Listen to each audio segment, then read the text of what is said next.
नमस्कार दोस्तों, प्रारंभ पर आप सभी का एक बार फिर से स्वागत है और एक बार फिर से मैंने माइक छीन लिया है हमारे संपादक महोदय अवनीश पीएन शर्मा जी से और इनको म्यूट भी कर दिया है कि आज जब तक मैं पूरी भूमिका नहीं बता दूंगा तब तक ये नहीं बोल पाएंगे। ना ना ना ना, अनम्यूट मत कीजिएगा प्लीज।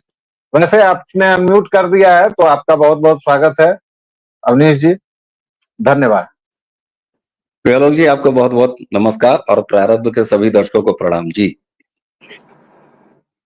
दर्शकों, बात एक बार फिर बांग्लादेश की, क्योंकि कुछ महीने पहले एक प्रदर्शन हुआ, बड़ा भारी प्रदर्शन हुआ, तमाम झूमे झटके किए गए और एक निर्वाचित सरकार को उखाड़ फेंका गया, जिसको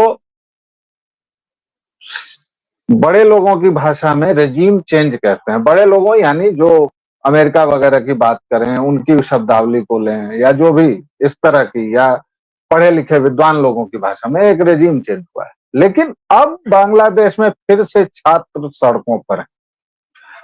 छात्र वहां पहले भी सड़कों पर थे जब शेख हसीना की सरकार उखड़ गई, अब फिर से हैं जबकि नोबेल लॉरिएट, नोबेल पुरस्कार विजेता महान वैज्ञानिक मोहम्मद यूनुस साहब वहां क्या हैं जी, वो न तो प्रधानमंत्री हैं न राष्ट्रपति हैं, वो सलाहकार हैं और सरकार चल रही है। कैसी चल रही है उस पर मैं कोई टिप्पणी नहीं करूंगा। लेकिन ये छात्र फिर से क्यों आ गए हैं सड़कों पर? वैसे छात्र का एक पर्यायवाची तालिब भी होता है और हमारे ही पड़ोस अफगानिस्तान में तालिबान भी है। लेकिन सीधा रुख करूंगा मैं अवनीश जी के पास, जो अपनी पोटली में लाए हैं कुछ जानकारियां।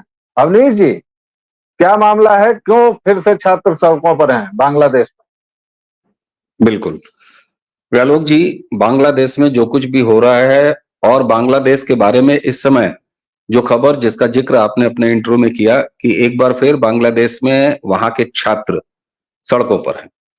अब जब कहीं भी कोई आंदोलन होता है, कोई जनता, चाहे उसको आप छात्र कह लीजिए चाहे आप उसको आम जनता कह लीजिए, वो एजिटेट करती है और सड़क पे आती है, तो ये एक सामान्य सी समझ है और यही सच भी होता है कि जो सरकार है उसके खिलाफ आई।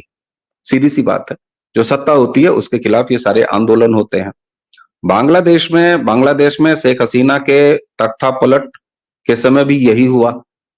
हम अभी छात्र कह रहे हैं, आगे चल के हम उनकी पहचान करेंगे। हालांकि बहुत सारे लोगों ने इस रिजीम चेंज के बाद से पहचान कर लिया है, लेकिन हम जरा उसकी पहचान दुरुस्तगी के साथ करना चाहेंगे। वो छात्र, उनके पीछे तमाम जो है, आप बांग्लादेश की आवाम कह लीजिए, अभी हम उनको कट्टरपंथी भी बिल्कुल नहीं कहेंगे साहब, चलिए बिल्कुल सही सुर लगाते हैं जो सुर लगाया जाना चाहिए। तो छात्र सड़क पे आए, उसके पीछे जो है आवाम सड़क पे आई। किसके खिलाफ आई? शेख हसीना के सरकार के खिलाफ आई। शेख हसीना को देश छोड़ना पड़ा। देश छोड़ के शेख हसीना उसी समय से अभी भारत में है, यानी कि बांग्लादेश में एक सरकार चेंज हो गई। अब सवाल ये उठता है कि बांग्लादेश में फिर सरकार किसकी है? तो बांग्लादेश में अगर आप देखिए तो वहां के प्रधान जो न जाने किसके इंटरवेंशन से, क्योंकि बांग्लादेश की न संसद ने, न बांग्लादेश के राष्ट्रपति ने, ध्यान दीजिएगा, न बांग्लादेश की संसद ने, न बांग्लादेश के राष्ट्रपति मोहम्मद शहाबुद्दीन ने, इन दोनों ने कहीं से भी मोहम्मद यूनुस को इंट्रोड्यूस नहीं किया बांग्लादेश में। दूसरा, मोहम्मद यूनुस का पदनाम क्या है साहब? मोहम्मद यूनुस का पदनाम है मुख्य सलाहकार, यानी प्रधानमंत्री की जगह या शेख हसीना को मोहम्मद यूनुस ने वो रिप्लेस किया। उनकी एक सलाहकार टीम बनी, ठीक उसी तर्ज पर जैसे एक प्रधानमंत्री की जो है मंत्रिपरिषद बनती है, उसमें बाकायदे विभाग बांटे गए। वो सबके सब सलाहकार हैं, ये चीफ एडवाइजर हैं, बाकी सारे एडवाइजर हैं, और 3-3 4-4 मिनिस्ट्रियल पोर्टफोलियो वो संभाल रहे हैं। कहा जाता है कि उनमें से बहुत सारे वही छात्र हैं, सो कॉल्ड छात्र हैं। मैं सो कॉल्ड अब कहना शुरू किया हूं, असली में वो क्या है अभी हम आगे इसकी पड़ताल करेंगे। तो साहब एक बार अब आपकी बिल्कुल काबिले गौर है कि फिर ये एक बार किसके खिलाफ है। अब जरा मैं कुछ दर्शकों को दिखाना चाहता हूं। ये आप देखिए साहब, तो जो अभी स्क्रीन पर दिखाई दे रहा है, ये बांग्लादेश का द डेली स्टार नाम का एक अखबार है, एक पोर्टल है, बहुत बड़ा पोर्टल है, बड़ा अखबार है। Pressure piles on president to step down, students demonstrate in front of Bangabhumi central Shaheed Minar elsewhere in the country, यानी बाकी देश में भी प्रदर्शन कर रहे हैं। और प्रदर्शन किस बात को लेके हो रहा है, दर्शक ध्यान दें, उसको आराम से पढ़ें, मैं उसको हिंदी में बताता हूं। बांग्लादेश के राष्ट्रपति मोहम्मद शहाबुद्दीन अपनी गद्दी छोड़ें, इस बात के लिए बांग्लादेश में सो कॉल्ड छात्र, सो कॉल्ड आवाम, वो एक बार फिर सड़कों पर है। अब इसी के बाद जरा एक और खबर मैं आपको दिखाना चाहूंगा, एक और चीज देखिए। कौन है ये जो तस्वीर ब्यालोक जी आपको दिखाई दे रही है, ये है शेख हसीना, एक लोग पहचानते हैं। शेख हसीना के बगल में ये मोहम्मद शहाबुद्दीन साहब है। दरअसल हुआ ये कि पिछले 3 दिन पहले बांग्लादेश के एक बड़े न्यूज़पेपर, न्यूज पोर्टल को इन्होंने एक इंटरव्यू दिया, मोहम्मद साहब ने, शहाबुद्दीन जी ने, राष्ट्रपति ने। और उन्होंने उस इंटरव्यू में एक बात कही कि साहब, बांग्लादेश की तत्कालीन जो प्रधानमंत्री हैं शेख हसीना, इन्होंने रिजाइन नहीं किया। उस इंटरव्यू में उन्होंने क्लेम किया। फिर उन्होंने ये कहा कि मैंने बड़ा प्रयास किया खोजने का, और बट नेचुरल है कि प्रेसिडेंट अगर बड़ा प्रयास करेगा खोजने का तो इधर उधर खुद तो खोजेगा नहीं। प्राइम मिनिस्टर ऑफिस से, प्राइम मिनिस्टर ऑफिस सेक्रेटरिएट से, जहां अब यूनुस काबिज हैं, उस वहां से उन्होंने तलब किया, ऑफिशियली तलब किया। उन्होंने कहा कि मेरे ऑफिस ने लेटर लिखा पीएम ऑफिस को, पीएमओ को, और कहा कि भाई अब चूंकि रिजिम चेंज हो गया है और शेख हसीना ने पद छोड़ दिया है, इसकी सूचना केवल और केवल मुझे भी मीडिया से मिली, तो क्या शेख हसीना ने इस्तीफा दे दिया है? और पीएमओ से उनको अब तक कोई सूचना नहीं मिली, क्योंकि पीएमओ ने भी ये कंफर्म किया कि साहब ऐसा कोई रेजिग्नेशन लेटर जो है वो शेख हसीना का पीएमओ ऑफिस बांग्लादेश में नहीं। ये परसों इंटरव्यू उनका प्रकाशित हुआ। ये लेकिन बड़ी मजेदार बात है कि 3 महीने बीत गए, प्रेसिडेंट साहब को अभी याद आई है शेख हसीना कहाँ है निर्वासित। ये भी जी मैं बस मैं आ रहा हूं, बहुत गंभीर बात है ब्यालोक जी, बहुत गंभीर बात है। और प्रारब्ध के इस मंच पर हम कोई बड़े दावे नहीं करते, लेकिन यह सच है कि अभी तक दुनिया के दूसरे हिस्से और तमाम हिस्से में बांग्लादेश में एक बार फिर छात्र सड़कों पर हैं और सरकार के खिलाफ हैं, और जनरल धारणा और सूचनाएं और खबरें ये परोसी जा रही हैं कि यूनुस के खिलाफ हैं और यूनुस के प्रति नाराजगी है। लेकिन यह कितनी बड़ी साजिश है कि वहां पर जो धरना अनशन प्रदर्शन चल रहा है, ये राष्ट्रपति जो बांग्लादेश के हैं मोहम्मद शहाबुद्दीन, उनके खिलाफ चल रहा है। और 2 दिन, मात्र 72 घंटे हुए हैं इस इंटरव्यू को छपे हुए, और यूनुस ने अपने पालतू छात्र गुंडों और उनके साथ जमाते इस्लामी और कट्टरपंथियों को सड़क पर उतार दिया है प्रेसिडेंट के खिलाफ। और सुनिए, कल देर शाम को प्रेसिडेंट को केवल 48 घंटे की मोहलत दी गई है कि पद छोड़ दो। केवल 48 घंटे की मोहलत। अब जरा कुछ तथ्यात्मक बातें कर लीजिए। शेख हसीना जो कि प्राइम मिनिस्टर थी, और मैं अब ये कह रहा हूं प्रारब्ध के इस मंच पर पूरी जिम्मेदारी से और बांग्लादेश के प्रेसिडेंट मोहम्मद शहाबुद्दीन के हवाले से, कि आज भी जिस समय हम आप बात कर रहे हैं, ये वीडियो दर्शकों तक जब भी पहुंच रहा है, तब भी बांग्लादेश की प्रधानमंत्री आधिकारिक रूप से शेख हसीना है। अंतर केवल इतना है कि वो बांग्लादेश में नहीं है और प्राइम मिनिस्टर ऑफिस में नहीं बैठ रही। ये उसी तरह की कोई एक्स्ट्रा ऑर्डिनरी सिचुएशन आप कह सकते हैं कि जैसे सामान्य स्थितियों में हमारे प्रधानमंत्री या किसी देश के राष्ट्राध्यक्ष अपने ऑफिशियल दौरे पर बाहर होते हैं, कोई सेकंड मैन यहां पर प्रशासनिक जिम्मेदारी संभालता है। तो इस तरीके से मोहम्मद यूनुस, जो न बांग्लादेश के राष्ट्रपति द्वारा औपचारिक रूप से नियुक्त किए गए हैं, जिनको न वहां की संसद ने नियुक्त किया है, वो अवैध रूप से बांग्लादेश के मुख्य प्रशासक के तौर पर बांग्लादेश में काबिज है, एक तानाशाह। ये स्टेटस है, टेक्निकल औपचारिक स्टेटस है मोहम्मद यूनुस की। अब एक बेहद महत्वपूर्ण चीज, मोहम्मद शहाबुद्दीन के खिलाफ ये सारा कुछ हो क्यों रहा है? वो इस वजह से हो रहा है कि इस समय बांग्लादेश के संविधान के अनुसार मोहम्मद शहाबुद्दीन आधिकारिक राष्ट्र प्रमुख हैं बांग्लादेश के। अगर यह मान लिया जाए कि बांग्लादेश के प्राइम मिनिस्टर का पद इस समय शून्य है, जीरो है, तो इस समय चीफ ऑफ द बांग्लादेश, और चूंकि आर्मी ने वहां टेक ओवर नहीं किया है ऑफिशियली, तो लोकतांत्रिक प्रमुख राष्ट्रपति हैं। और जब मोहम्मद शहाबुद्दीन ने ये इंटरव्यू दिया तो उससे यूनुस को और उसके जितने गिरोह है, उसके जो आका हैं बैठे हुए बाहर, जिन्होंने उसको अवैध रूप से काबिज कराया है बांग्लादेश में, उनको ये डर लग गया कि अरे अभी तक तो ये चुप बैठा था, आराम कर रहा था राष्ट्रपति भवन में, मुर्गे तोड़ रहा था, मुर्गियां तोड़ रहा था, चुप था। अब ये कह रहा है कि मुझे रेजिग्नेशन मिला ही नहीं शेख हसीना का। यानी कि ये कह रहा है ऑफिशियली, उनके कहने का मतलब है बांग्लादेश के राष्ट्रपति का कि शेख हसीना ही प्राइम मिनिस्टर है।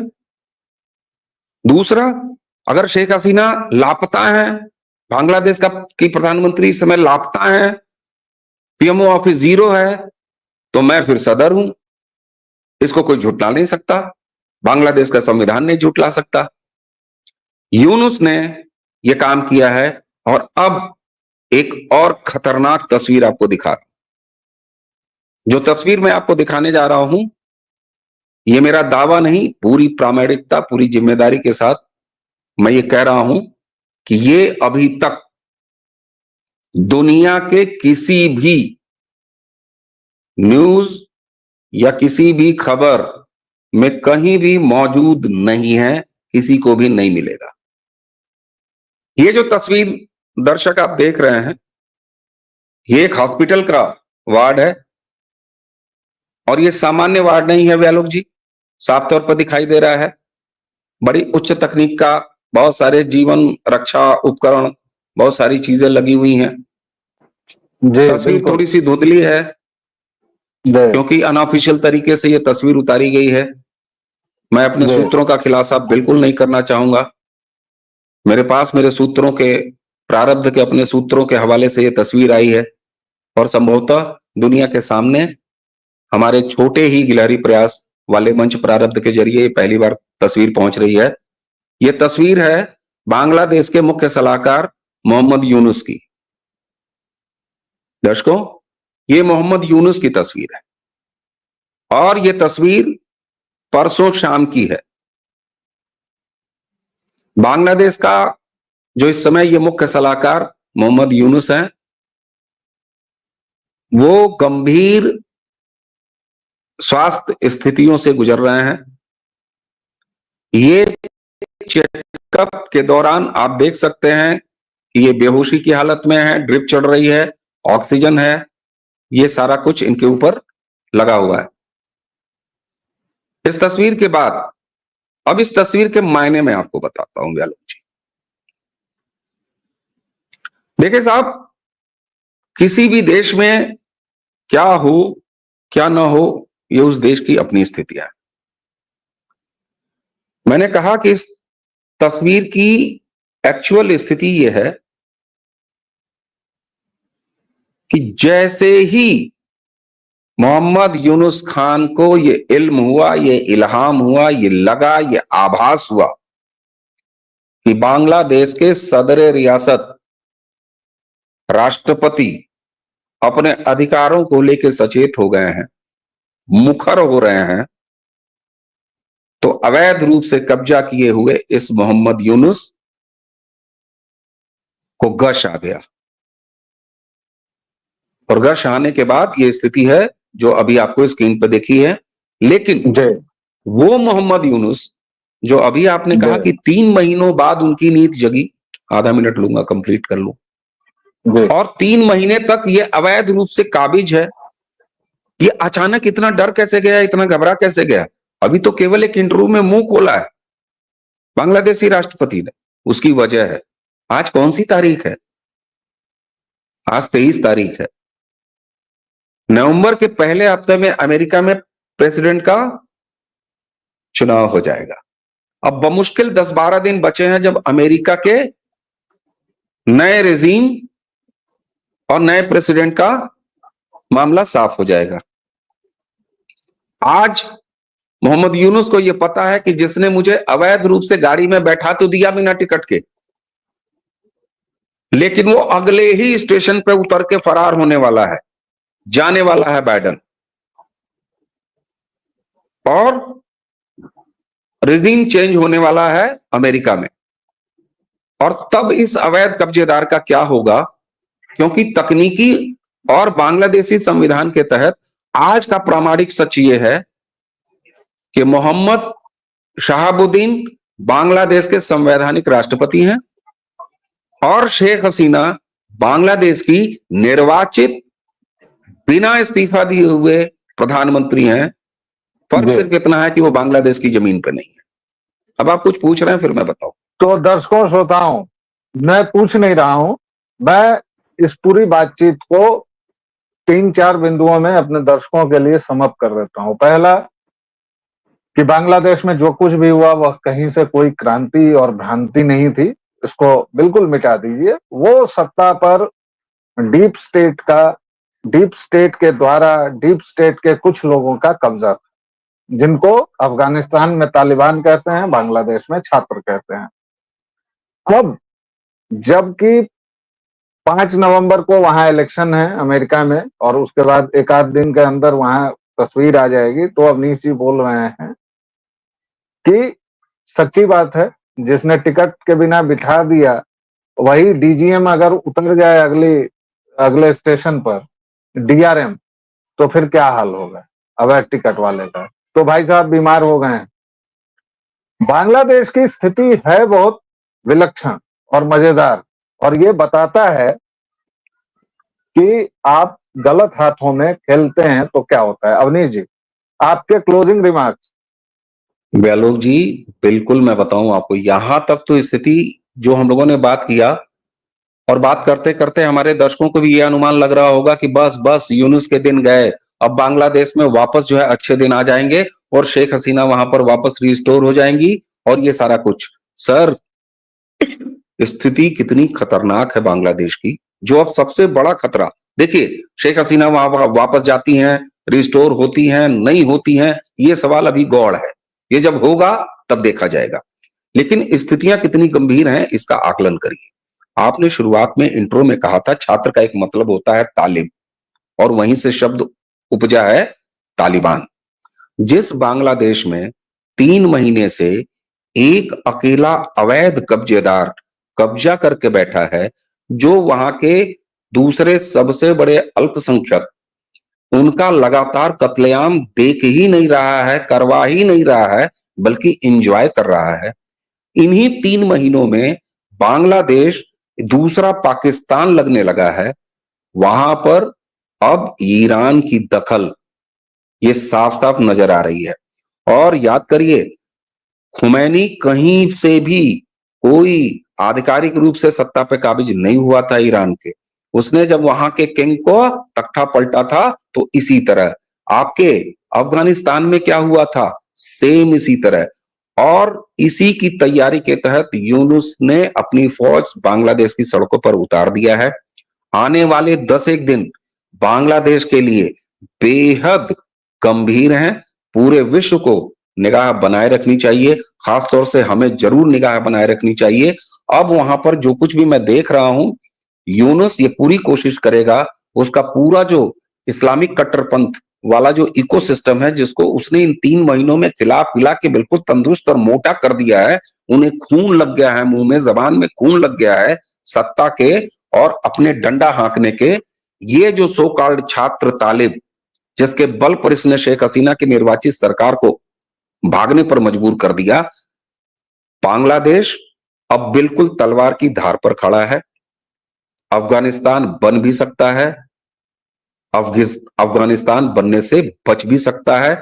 इसलिए बांग्लादेश के लिहाज से नवंबर का पहला हफ्ता 10 दिन, जब अमेरिका में प्रेसिडेंट के नतीजे अनाउंस हो रहे होंगे, बहुत महत्वपूर्ण है और हम भारतीयों को लगातार इस पर नजर बनाए रखनी चाहिए, क्योंकि हमारे यहाँ भी एक पूरी मानसिकता मौजूद है व्यालोक जी, जो बांग्लादेश मॉडल यहाँ दोहराने की बात कहती है। याद कीजिए वो समय कि वहां पीएमओ अगर ऐसे कब्जा किया जा सकता है, वहां प्राइम मिनिस्टर आवास में लोग घुस सकते हैं, तो यहां क्यों नहीं घुस सकते हैं? ये कांग्रेसी इकोसिस्टम और कांग्रेसियों ने लगातार कहा, और यहां तक कि राहुल गांधी, जो कि हमारे दुर्भाग्य से हमारा लीडर ऑफ अपोजिशन बन चुका है, उसने भी कहा। इसलिए बेहद गंभीर स्थितियां हैं। देखना होगा अगले 10 दिन बांग्लादेश का ऊंट किस करवट बैठता है। जी तो दर्शकों, श्रोताओं, आपने सुनी अवनीश जी की तमाम बातें आपने सुनी, और उसमें से जो मुख्य बात है वो ये है कि जब सत्ता पर जबरन कब्जा किया जाता है, जब आपको एक खुरेज विचारधारा से प्रेरित होकर काम करवाया जाता है, तो उस देश का कभी भला नहीं होता। 57 मुल्क हैं इस पूरी दुनिया में इस चीज के गवाही देने को तैयार खड़े हैं। 57 मुल्क, नाम नहीं ले रहा हूं मैं, आप सब जानते हैं। फिलहाल इस चर्चा को यहीं रोकेंगे। बांग्लादेश से चाहे और खुलासे हों, चाहे और कुछ बात हो, हम लगातार आपके लिए बिल्कुल नया और अनुपलब्ध कंटेंट लेकर आएंगे, ये हमारा वादा है। अवनीश जी, बहुत बहुत धन्यवाद, आपने ये खास जानकारी हमें दी। आप जाते जाते फिर कुछ बोलना चाह रहे हैं तो प्लीज। जी, मैं केवल अपने दर्शकों तक एक सूचना रख रहा हूं। जी, मैं केवल अपने दर्शकों तक एक सूचना रख रहा हूं। आप सब बांग्लादेश के हमारे बेहद भरोसेमंद साथी शोएब चौधरी को लगातार यहाँ सुनते रहे हैं। हम उन्हें भी बहुत जल्द लेके आएंगे, लेकिन ये सूचना आप तक पहुंचाना हमारी नैतिक जिम्मेदारी थी, इसलिए आज आपके सामने रख रहे हैं। और ये बात हम शोएब चौधरी के साथ क्यों नहीं कर रहे हैं, ये जब हम शोएब चौधरी के साथ बात करेंगे तब आपको बताएंगे।